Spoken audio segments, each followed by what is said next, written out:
ನಮಸ್ಕಾರ. ಮುಖ್ಯಾಂಶಗಳು. ಜಮ್ಮುವಿನ ಲೇಹ್ನಲ್ಲಿ ಪ್ರಧಾನಿ ನರೇಂದ್ರ ಮೋದಿ ಅವರಿಂದ ವಿವಿಧ ಅಭಿವೃದ್ಧಿ ಕಾಮಗಾರಿಗಳಿಗೆ ಚಾಲನೆ.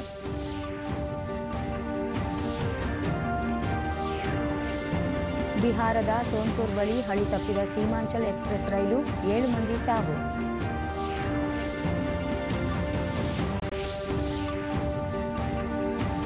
ರೈತರಿಗೆ ಸಿರಿಧಾನ್ಯ ಬೆಳೆಯಲು ಸರ್ಕಾರದಿಂದ ಪ್ರೋತ್ಸಾಹ ಧನ ನೀಡಲು ಚಿಂತನೆ, NH Shivashankar Reddy. Wellington cricket, New Zealand ವಿರುದ್ಧ ಉತ್ತಮ ರನ್ ಕಲೆ ಹಾಕಿದ ಭಾರತ.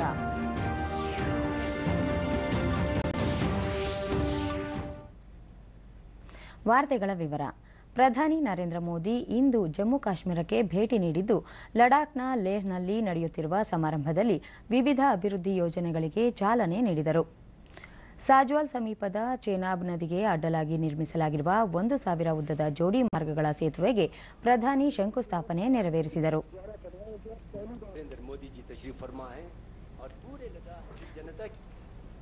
ಕಿಶ್ತ್ವಾರದಲ್ಲಿ 624 ಮೆಗಾವ್ಯಾಟ್ ಸಾಮರ್ಥ್ಯದ ಕಿರು ಜಲ ವಿದ್ಯುತ್ ಯೋಜನೆಗೆ ಚಾಲನೆ ನೀಡಿದರಲ್ಲದೆ ಲಡಾಖ್ ವಿಶ್ವವಿದ್ಯಾಲಯವನ್ನು ಲೋಕಾರ್ಪಣೆ ಮಾಡಿದರು. ಜಮ್ಮು ಕಾಶ್ಮೀರ ರಾಜ್ಯಪಾಲ ಸತ್ಯಪಾಲ್ ಮಲಿಕ್, ಕೇಂದ್ರ ಸಚಿವ ಜಿತೇಂದ್ರ ಸಿಂಗ್ ಮತ್ತಿತರ ಗಣ್ಯರು ಪಾಲ್ಗೊಂಡಿದ್ದಾರೆ.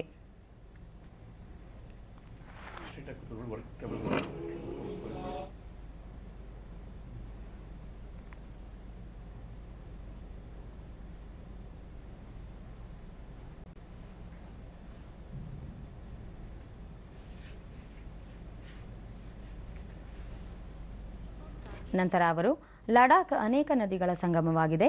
ಲೇಹ್ ಮತ್ತು ಲಡಾಖ್ ಅನ್ನು ಬೇರೆ ಪ್ರದೇಶಗಳಿಗೆ ಸಂಪರ್ಕ ಕಲ್ಪಿಸುವುದರಿಂದ ಈ ಭಾಗದ ವಿದ್ಯಾರ್ಥಿಗಳಿಗೆ ಇಲ್ಲಿಯೇ ಉತ್ತಮ ಶಿಕ್ಷಣ ದೊರಕುವುದರಿಂದ ಅನುಕೂಲವಾಗಲಿದೆ ಎಂದು ಪ್ರಧಾನಿ ಹೇಳಿದರು. चाहे 1947 हो और फिर 1962 की जंग या फिर कारगिल की लड़ाई, यहाँ के वीर फौजियों ने, लेह और कारगिल के जांबाज लोगों ने देश की सुरक्षा निश्चित की है. ರೈಲು ಮಾರ್ಗ ಮತ್ತು ಆಮದು ರಫ್ತು ವಿಮಾನ ನಿಲ್ದಾಣವನ್ನು ಆರಂಭಿಸುವ ಉದ್ದೇಶವಿದ್ದು, ಇದರಿಂದ ಪ್ರವಾಸೋದ್ಯಮಕ್ಕೆ ಸಹಕಾರಿಯಾಗಲಿದೆ ಎಂದರು. और सही मायने में हम सभी के लिए ईश्वर का उपहार है. 9-10 महीने में मुझे फिर एक बार आपके बीच आने का अवसर मिला है. आप जिन मुश्किल परिस्थितियों में रहते हैं, हर कठिनाई को चुनौती देते हैं, वो मेरे लिए बहुत बड़ी प्रेरणा होती है कि आप सभी के लिए और डटकर काम करना है.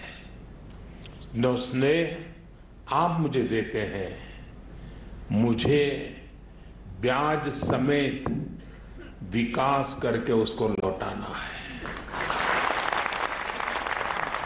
पार्टी का संगठन का काम का था तो बहुत लंबे अरसे तक आप लोगों के बीच में रहा हूं, और इसलिए मैंने यहां पर रहते हुए खुद देखा है, लोगों को मुश्किलों का सामना करते हुए देखा है.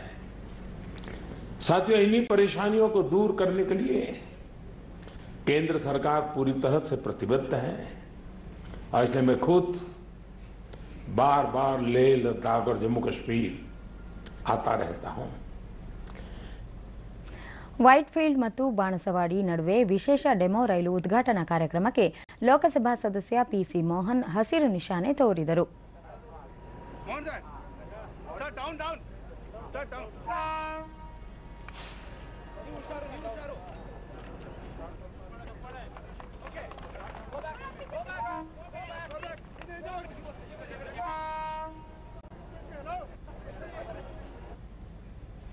ನಂತರ ಅವರು ಬೆಂಗಳೂರಿನ ಸಿಲಿಕಾನ್ ಸಿಟಿ ಎನಿಸಿಕೊಂಡಿರುವ ವೈಟ್ಫೀಲ್ಡ್ಗೆ ದಿನನಿತ್ಯ ಸುಮಾರು 15,000 ಮಂದಿ ಉದ್ಯೋಗದ ಉದ್ದೇಶದಿಂದ ಸಂಚರಿಸಿರುತ್ತಾರೆ.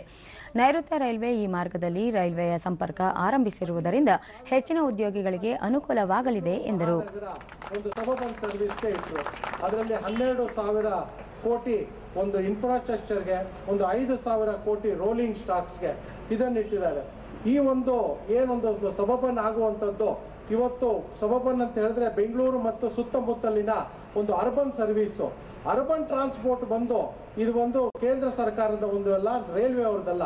ರೈಲ್ವೆ ಅವರ ನಿಜವಾದ ಬಿಸಿನೆಸ್ ಅವರು ಲಾಂಗ್ ಡಿಸ್ಟೆನ್ಸ್ ಅನ್ನು ತರುವಂತದ್ದು ಅಂತದ್ದು, ಲೋಕಲ್ ಸರ್ವಿಸ್ ಅಲ್ಲ. ಆದರೂ ಕೂಡ ಇವತ್ತು ಬೆಂಗಳೂರು ಮಹಾನಗರದಲ್ಲಿ ಹೆಚ್ಚುತ್ತಿರುವ ಒಂದು ಟ್ರಾಫಿಕ್ ಅನ್ನು ಅರಿತು ಇಡೀ ದೇಶದಲ್ಲಿ ಎಲ್ಲ ಮೆಟ್ರೋಗಳಲ್ಲೂ ಕೂಡ ಒಂದು ಟ್ರಾಫಿಕ್ ಸಮಸ್ಯೆ ಇರೋದ್ರಿಂದ ರೈಲ್ವೆ ಅವರು ಒಪ್ಕೊಂಡಿದ್ದಾರೆ ಪ್ಯಾನ್ ಇಂಡಿಯಾ ಎಲ್ಲೆಲ್ಲಿ ನಮಗೆ ಸಮಸ್ಯೆ ಇದೋ ಅಲ್ಲಿ ಮಾಡ್ತೀವಿ ಅಂತ ಹೇಳಿ. ಅದೇ ಬಿಹಾರದ ಸೋನ್ಪುರ ಬಳಿ ಸೀಮಾಂಚಲ್ ಎಕ್ಸ್ಪ್ರೆಸ್ ರೈಲು ಇಂದು ನಸುಕಿನ ವೇಳೆ ಹಳಿ ತಪ್ಪಿದ್ದು ಕನಿಷ್ಠ 6 ಮಂದಿ ಸಾವನ್ನಪ್ಪಿದ್ದು ಹಲವರು ಗಾಯಗೊಂಡಿದ್ದಾರೆ. ರೈಲಿನ 11 ಬೋಗಿಗಳು ಹಳಿ ತಪ್ಪಿದ ಪರಿಣಾಮ ಈ ದುರ್ಘಟನೆ ನಡೆದಿದ್ದು, ಜೋಗ್ಬನಿಯಿಂದ ಆನಂದ್ ವಿಹಾರಕ್ಕೆ ತೆರಳುತ್ತಿದ್ದಾಗ ಈ ಅವಘಡ ಸಂಭವಿಸಿದೆ. ಅಪಘಾತದ ಮಾಹಿತಿ ದೊರೆಯುತ್ತಿದ್ದಂತೆ ಸ್ಥಳಕ್ಕೆ ವೈದ್ಯರು ತೆರಳಿದ್ದಾರೆ. ರಕ್ಷಣಾ ಕಾರ್ಯಾಚರಣೆ ನಡೆಯುತ್ತಿದೆ ಎಂದು ರೈಲ್ವೆ ಮೂಲಗಳು ತಿಳಿಸಿವೆ. ಆ ಮಾರ್ಗದಲ್ಲಿನ ಎಲ್ಲ ಪ್ಯಾಸೆಂಜರ್ ರೈಲುಗಳ ಸಂಚಾರವನ್ನು ಸ್ಥಗಿತಗೊಳಿಸಲಾಗಿದೆ. ಘಟನೆಗೆ ಸಂಬಂಧಿಸಿದಂತೆ ಪ್ರಧಾನಿ ನರೇಂದ್ರ ಮೋದಿ ಅವರು ದಿಗ್ಭ್ರಮೆ ವ್ಯಕ್ತಪಡಿಸಿದ್ದು, ಮೃತರ ಕುಟುಂಬಗಳ ಬಗ್ಗೆ ಕಂಬನಿ ಮಿಡಿದಿದ್ದಾರೆ. ಗಾಯಾಳುಗಳ ಸ್ಥಿತಿಯ ಬಗ್ಗೆ ಆತಂಕ ವ್ಯಕ್ತಪಡಿಸಿ ರಾಷ್ಟ್ರೀಯ ವಿಪತ್ತು ನಿರ್ವಹಣಾ ಪಡೆ ಮತ್ತು ರೈಲ್ವೆ ಇಲಾಖೆ ಸೂಕ್ತ ಚಿಕಿತ್ಸೆಗೆ ನೆರವಾಗಿದೆ ಎಂದು ಟ್ವೀಟ್ ಮಾಡಿದ್ದಾರೆ. ದುರಂತದ ಬಗ್ಗೆ ತೀವ್ರ ಆತಂಕ ವ್ಯಕ್ತಪಡಿಸಿರುವ ರೈಲ್ವೆ ಸಚಿವ ಪಿಯೂಷ್ ಗೋಯಲ್, ಅಪಘಾತದಲ್ಲಿ ಸಾವಿಗೀಡಾದವರ ಕುಟುಂಬದವರಿಗೆ 5 ಲಕ್ಷ ರೂಪಾಯಿಗಳು, ತೀವ್ರ ಗಾಯಗೊಂಡವರಿಗೆ 1 ಲಕ್ಷ ರೂಪಾಯಿ ಮತ್ತು ಸಣ್ಣಪುಟ್ಟ ಗಾಯಗಳಾದವರಿಗೆ 50,000 ರೂಪಾಯಿಗಳ ಪರಿಹಾರವನ್ನು ಘೋಷಿಸಿದ್ದಾರೆ. ಬಿಹಾರ ಮುಖ್ಯಮಂತ್ರಿ ನಿತೀಶ್ ಕುಮಾರ್ ರೈಲು ಅವಘಡಕ್ಕೆ ತೀವ್ರ ಕಳವಳ ವ್ಯಕ್ತಪಡಿಸಿದ್ದಾರೆ. ರಾಮನಗರ ಜಿಲ್ಲೆ ಚನ್ನಪಟ್ಟಣದಲ್ಲಿ ನೂತನವಾಗಿ ನಿರ್ಮಾಣಗೊಂಡಿರುವ ನ್ಯಾಯಾಲಯಗಳ ಸಂಕೀರ್ಣವನ್ನು ಹೈಕೋರ್ಟ್ ಹಂಗಾಮಿ ಮುಖ್ಯ ನ್ಯಾಯಮೂರ್ತಿ ಎಲ್ ನಾರಾಯಣಸ್ವಾಮಿ ನಿನ್ನೆ ಉದ್ಘಾಟಿಸಿದರು. ಉಪಮುಖ್ಯಮಂತ್ರಿ ಡಾಕ್ಟರ್ ಜಿ ಪರಮೇಶ್ವರ್, ಜಲಸಂಪನ್ಮೂಲ ಸಚಿವ ಡಿಕೆ ಶಿವಕುಮಾರ್, ಹೈಕೋರ್ಟ್ ನ್ಯಾಯಮೂರ್ತಿ ಕೆಎನ್ ಫಣೀಂದ್ರ, ಮಧ್ಯಪ್ರದೇಶ ಹೈಕೋರ್ಟ್ ನ್ಯಾಯಮೂರ್ತಿ ಹುಳುವಾಡಿ ರಮೇಶ್, ಸಂಸದ ಡಿಕೆ ಸುರೇಶ್ ಮತ್ತಿತರರು ಹಾಜರಿದ್ದರು. ನಂತರ ನ್ಯಾಯಮೂರ್ತಿ ಎನ್ ನಾರಾಯಣಸ್ವಾಮಿ, ಫ್ಲೆಕ್ಸ್ ಬ್ಯಾನರ್ಗಳು ರಾಜಧಾನಿ ಬೆಂಗಳೂರಿನ ಅಂದವನ್ನು ಹದಗೆಡಿಸುತ್ತಿದ್ದು, ಇವುಗಳ ಕಡಿವಾಣಕ್ಕೆ ದಿನೇಶ್ ಮಾಹೇಶ್ವರಿ ಅವರು ಮುಖ್ಯ ನ್ಯಾಯಮೂರ್ತಿಗಳಾಗಿದ್ದಾಗ ಕಟ್ಟುನಿಟ್ಟಾಗಿ ಆದೇಶಿಸಿದ್ದರಿಂದ ಈಗ ಫ್ಲೆಕ್ಸ್ ಬ್ಯಾನರ್ಗಳ ಹಾವಳಿ ಕಡಿಮೆಯಾಗಿದೆ. ಬೇರೆ ನಗರಗಳಲ್ಲೂ ಜನರು ಈ ಬಗ್ಗೆ ಎಚ್ಚೆತ್ತುಕೊಳ್ಳಬೇಕು ಎಂದರು. ಎಕೋ ಎನ್ವಿರಾನ್ಮೆಂಟಲ್ ಈ ತರದ ಸಂಕಲ್ಪ ನಮಗಿರಬೇಕು. ಸ್ವಚ್ಛತೆ ಅನ್ನೋದು ಫೋರ್ಸ್ ನಲ್ಲಿ ಬರಬಾರದು. ತಾಲೂಕು ಮಟ್ಟದಲ್ಲಿ ಡಾಕ್ಟರ್ ಜಿ ಪರಮೇಶ್ವರ್, ರಾಜ್ಯ ಸರ್ಕಾರ ಎಲ್ಲಾ ಜಿಲ್ಲಾ ಮತ್ತು ತಾಲೂಕು ಮಟ್ಟದ ನ್ಯಾಯಾಲಯಗಳಿಗೆ ಉತ್ತಮ ಕಟ್ಟಡ ನಿರ್ಮಾಣಕ್ಕೆ ಚಿಂತನೆ ನಡೆಸಿದೆ. ಈಗಾಗಲೇ 43 ನ್ಯಾಯಾಲಯಗಳು ಮಂಜೂರಾಗಿವೆ ಎಂದು ತಿಳಿಸಿದರು. ಆ ಪರಿಸರ ಬಹಳ ಚೆನ್ನಾಗಿರಬೇಕು ಅಂತ ಇವತ್ತಿಗೂ ಕೆಲವು ತಾಲೂಕಾ ಲೆವೆಲ್ನಲ್ಲಿ ಹೋಗಿ ನೋಡಿದ್ರೆ ಬಹಳ ಕೆಟ್ಟ ಪರಿಸ್ಥಿತಿಯಲ್ಲಿ ಕೋರ್ಟ್ಗಳನ್ನ ನಾವು ನೋಡಿದ್ದೇವೆ. ಡಿಕೆ ಶಿವಕುಮಾರ್, ರಾಮನಗರ ಜಿಲ್ಲೆಯ ಅಭಿವೃದ್ಧಿಗೆ ಸರ್ಕಾರ ವಿವಿಧ ಯೋಜನೆಗಳನ್ನು ಅನುಷ್ಠಾನಕ್ಕೆ ತರುತ್ತಿದೆ ಎಂದರು. ಯಾರಾದ್ರೂ ಈ ಕ್ಷೇತ್ರಕ್ಕೆ ಕೆರೆ ತುಂಬಿಸಂತ ಯೋಜನೆ ಸರ್ಕಾರದ ಮೇಲೆ ಒತ್ತಡ ತಂದಿದ್ರೆ ಇದು ಈ ರಮೇಶ್ ಖಾನ್ ಅಂತ ಹೇಳಿ ಈ ಸಂದರ್ಭದಲ್ಲಿ ಹೇಳಲಿಕ್ಕೆ ಬಯಸ್ತೇನೆ. ಮುಂಬರುವ ಲೋಕಸಭಾ ಚುನಾವಣೆ ಹಿನ್ನೆಲೆಯಲ್ಲಿ ಪ್ರಣಾಳಿಕೆ ಸಿದ್ಧಪಡಿಸಲು ಸಾರ್ವಜನಿಕರಿಂದ ಸಲಹೆ ಪಡೆಯುವ ಉದ್ದೇಶದಿಂದ ಬಿಜೆಪಿ ಇಂದು 1 ತಿಂಗಳ ಅಭಿಯಾನಕ್ಕೆ ಚಾಲನೆ ನೀಡಲಿದೆ. ಭಾರತ್ ಕೆ ಮನ್ ಕಿ ಬಾತ್ ಮೋದಿ ಕಿ ಸಾಥ್ ಹೆಸರಿನ ಈ ಅಭಿಯಾನಕ್ಕೆ ದೆಹಲಿಯಲ್ಲಿಂದು ಬಿಜೆಪಿ ಅಧ್ಯಕ್ಷ ಅಮಿತ್ ಶಾ ಹಾಗೂ ಗೃಹ ಸಚಿವ ರಾಜನಾಥ್ ಸಿಂಗ್ ಚಾಲನೆ ನೀಡಲಿದ್ದಾರೆ. ಅಭಿಯಾನದಲ್ಲಿ ಪಕ್ಷದ ಕಾರ್ಯಕರ್ತರು, ಪದಾಧಿಕಾರಿಗಳು ಭಾಗಿಯಾಗಲಿದ್ದಾರೆ. ಕೃಷಿ ಹಾಗೂ ತೋಟಗಾರಿಕೆ ಇಲಾಖೆ ಜಿಲ್ಲಾ ಪ್ರಾಂತೀಯ ಸಾವಯವ ಕೃಷಿಕರ ಸಂಘಗಳ ಒಕ್ಕೂಟದ ವತಿಯಿಂದ ಆಯೋಜಿಸಿದ್ದ ಸಾವಯವ ಮತ್ತು ಸಿರಿಧಾನ್ಯ ಮೇಳ ಹಾಗೂ ಫಲಪುಷ್ಪ ಪ್ರದರ್ಶನಕ್ಕೆ ಕೃಷಿ ಸಚಿವ ಎನ್ಎಚ್ ಶಿವಶಂಕರ ರೆಡ್ಡಿ ಚಾಲನೆ ನೀಡಿದರು. ಸಂಸದ ಎಂ ವೀರಪ್ಪ ಮೊಯ್ಲಿ, ಶಾಸಕರಾದ doctor K Sudhakar, SN Subbareddy ಮತ್ತಿತರರು ಹಾಜರಿದ್ದರು.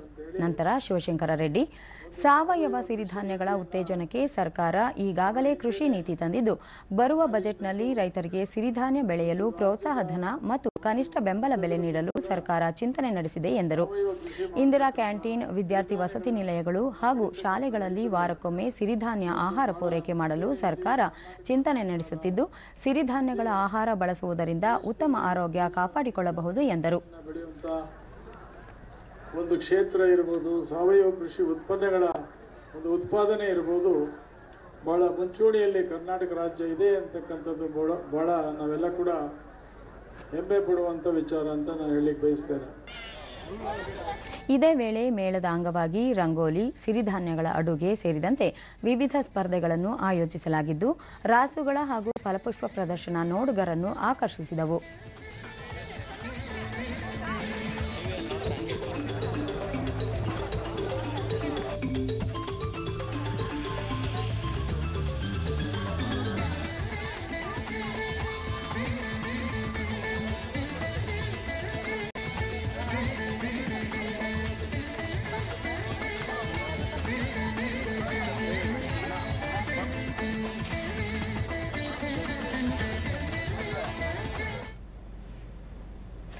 ರಾಷ್ಟ್ರಪತಿ ರಾಮನಾಥ್ ಕೋವಿಂದ್ ಅವರು ರಾಷ್ಟ್ರಪತಿ ಭವನದಲ್ಲಿ ನಾಳೆ ವಾರ್ಷಿಕ ಉದ್ಯಾನೋತ್ಸವಕ್ಕೆ ಚಾಲನೆ ನೀಡಲಿದ್ದಾರೆ.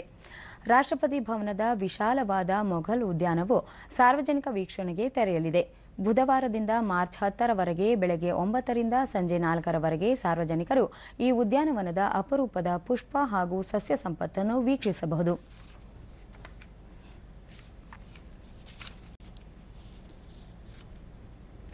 ಇಡಗುಂಜಿ ಮಹಾಗಣಪತಿ ಯಕ್ಷಗಾನ ಮಂಡಳಿ ವತಿಯಿಂದ ಕೆರೆಮನೆ ಶಂಭು ಹೆಗಡೆ ರಾಷ್ಟ್ರೀಯ ನಾಟ್ಯೋತ್ಸವ ನಿನ್ನೆ ಉತ್ತರ ಕನ್ನಡ ಜಿಲ್ಲೆಯ ಹೊನ್ನಾವರ ತಾಲೂಕಿನ ಗುಣವಂತಿಯಲ್ಲಿ ಆರಂಭಗೊಂಡಿತು. ರಂಗಕರ್ಮಿ ನಿರ್ದೇಶಕ ಟಿಎಸ್ ನಾಗಾಭರಣ ಕಾರ್ಯಕ್ರಮ ಉದ್ಘಾಟಿಸಿದರು. ಸಾಹಿತಿ ಜೋಗಿ, ಉದ್ಯಮಿ ಆನಂದ ವಿ ಭಟ್, ನೀನಾಸಂ ಸಂಸ್ಥೆಗೆ ಕೆರೆಮನೆ ಶಿವರಾಮ್ ಹೆಗಡೆ ರಾಷ್ಟ್ರೀಯ ಪ್ರಶಸ್ತಿ ಪ್ರದಾನ ಮಾಡಲಾಯಿತು. ಇವರಿಗೆ ಪ್ರದಾನ ಮಾಡಲಾಗುತ್ತಾ ಇದೆ. ಟಿಎಸ್ ನಾಗಾಭರಣ, ಯಾವುದೇ ರೀತಿಯ ವಿಂಗಡಣೆಗಳಿಲ್ಲದ ಜಾನಪದ ಕಲಾ ಮಾಧ್ಯಮಗಳಲ್ಲಿ ಮಾತ್ರ ಮಾನವ ಸಂಬಂಧಗಳನ್ನು ಕಾಣಲು ಸಾಧ್ಯ ಎಂದರು. ನೀನಾಸಂ ಸಂಸ್ಥೆಯ ಶ್ರೀಧರ ಭಟ್, ಯಕ್ಷಗಾನ ಕ್ಷೇತ್ರಕ್ಕೆ ಹೊಸ ಆಯಾಮ ಕೊಟ್ಟವರು ಕೆರೆಮನೆ ಶಂಭು ಹೆಗಡೆಯವರು. ಅವರ ಕಲಾ ಸೇವೆ ಅನನ್ಯ ಎಂದರು. ಕೆರೆಮನೆ ಶಿವರಾಮ್ ಹೆಗಡೆಯವರು ಯಕ್ಷಗಾನ ಕ್ಷೇತ್ರಕ್ಕೆ ಒಂದು ಹೊಸ ಆಯಾಮವನ್ನು ನೀಡಿದವರು.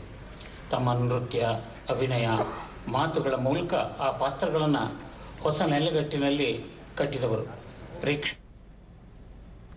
ವೆಲ್ಲಿಂಗ್ಟನ್ನಲ್ಲಿ ಭಾರತ ಮತ್ತು ನ್ಯೂಜಿಲೆಂಡ್ನ ನಡುವಿನ 5ನೇ ಏಕದಿನ ಸರಣಿಯ ಹಾಗೂ ಅಂತಿಮ ಕ್ರಿಕೆಟ್ ಪಂದ್ಯದಲ್ಲಿ ಭಾರತ ನಿಗದಿತ 50 ಓವರ್ಗಳಲ್ಲಿ 252 ರನ್ಗಳಿಗೆ ಸರ್ವಪತನ ಕಂಡಿದೆ.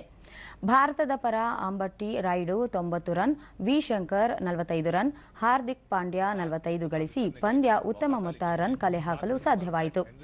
ಆರಂಭಿಕ ಹಂತದಲ್ಲೇ ಭಾರತ ವಿಕೆಟ್ಗಳನ್ನು ಕಳೆದುಕೊಂಡು ನಂತರ ಚೇತರಿಸಿಕೊಂಡು ಉತ್ತಮ ರನ್ ಗಳಿಕೆಯಲ್ಲಿ ಮುಂದಾಯಿತು.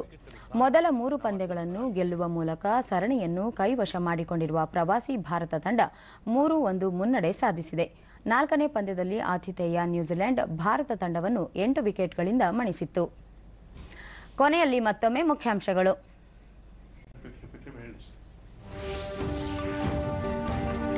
ಜಮ್ಮುವಿನ ಲೇಹ್ನಲ್ಲಿ ಪ್ರಧಾನಿ ನರೇಂದ್ರ ಮೋದಿ ಅವರಿಂದ ವಿವಿಧ ಅಭಿವೃದ್ಧಿ ಕಾಮಗಾರಿಗಳಿಗೆ ಚಾಲನೆ.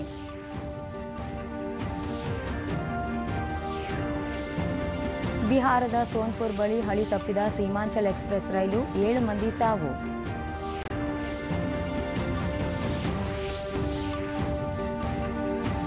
ರೈತರಿಗೆ ಸಿರಿಧಾನ್ಯ ಬೆಳೆಯಲು ಸರ್ಕಾರದಿಂದ ಪ್ರೋತ್ಸಾಹ ಧನ ನೀಡಲು ಚಿಂತನೆ, ಎನ್ಎಚ್ ಶಿವಶಂಕರ ರೆಡ್ಡಿ.